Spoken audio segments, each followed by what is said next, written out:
The Wonderland Spectacle Company presents Fox!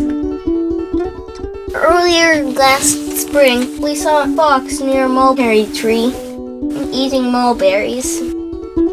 A gray fox. Yeah, there it is.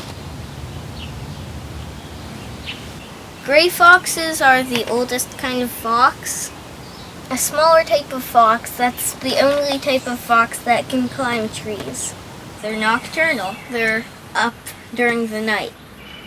This spring, we looked around in the place in the woods where it ran into. What we found was a small path that had a fox footprint on it, and it led us to a small hole with 3 rocks around it that we think is the fox's den.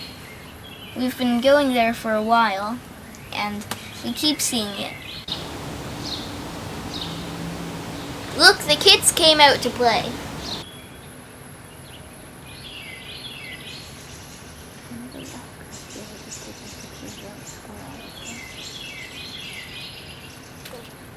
And then we caught it in our yard on the trail cam. We saw this one bit of footage that looked like a big cat, but it sort of was like bouncing, and it had sort of a long nose. I wasn't sure until we found some more footage on the trail cam, which had like clear videos of the fox. I was like, why did we keep going down the hill and around, and we could have just stayed in our yard and seen it? It was mostly hunting. It was looking around, and like sometimes it would stay very still and then suddenly pounce. Oh, hi camera. It's me, Ulysses, and I'm planning to do a stakeout to see the fox. Okay? What we did was, me and Kari hid in our sleeping bags in sort of the corner of the yard, near our cherry trees, next to our raspberry bushes. So I fell asleep.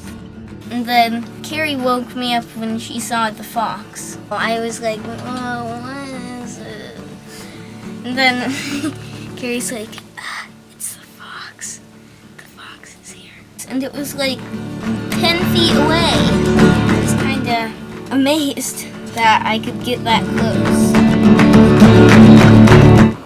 The fox still looked at us and was very curious about us. It walked like back and forth near me like 10 times. I think it was looking for like some mouse or something that it could eat, or maybe a way to go into the other yard. And then it just went to the big maple tree, and I don't know where it went after that. I wanted to stay out longer, but Kari didn't want to get sprayed by a skunk, so we went in.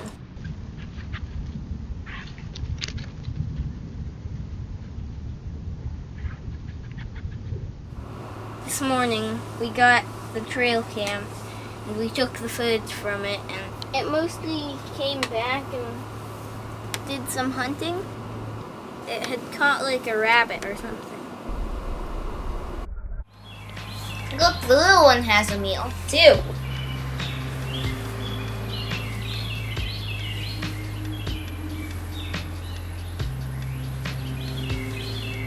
We use the neighborhood in the daytime, so we think it's ours, but all these other nature neighbors use it in other times of day, and they think it's theirs, so we're actually sharing it. We're all part of a community.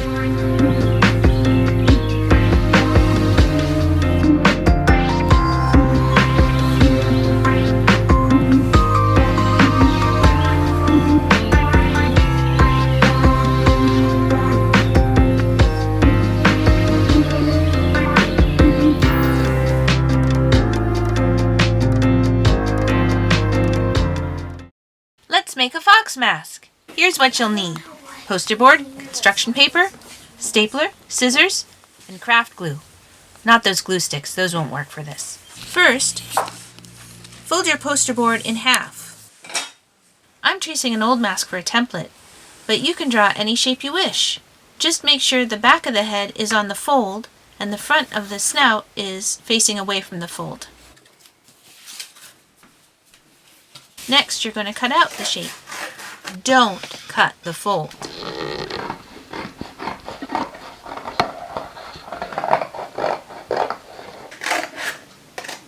When you open your mask, the snout should open in the front.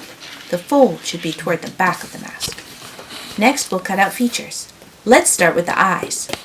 Fold the black paper double and trace a jar lid to make a circle. Cut out 2 black pupils and then cut a triangle to make a life light. Trace a larger circle like this container on folded white paper. After you cut it out, you'll have 2 whites for the eyes.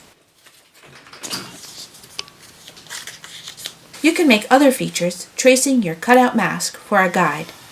Black edges for the ears,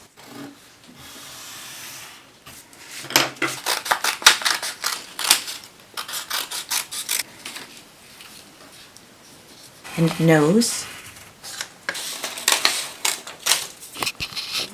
white for the fur of the snout, whiskers, bib, and ear fluff.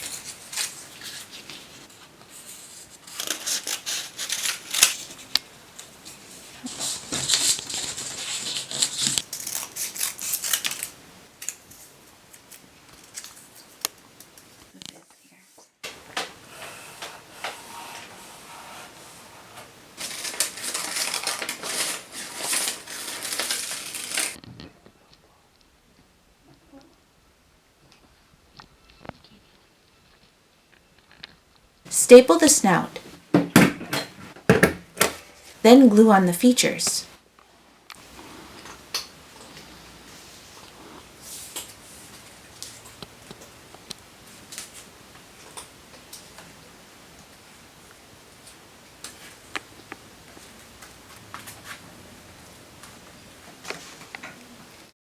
Flip the mask over and do the same for the other side. Let the glue dry. To wear it as a costume, you'll want to tie strings under your arms so the mask doesn't blow away and your hands are free. Punch holes in the bottom and lace through some strings. Stick your arm through the open mask. Pop it on your head. Now your fox mask is ready to go.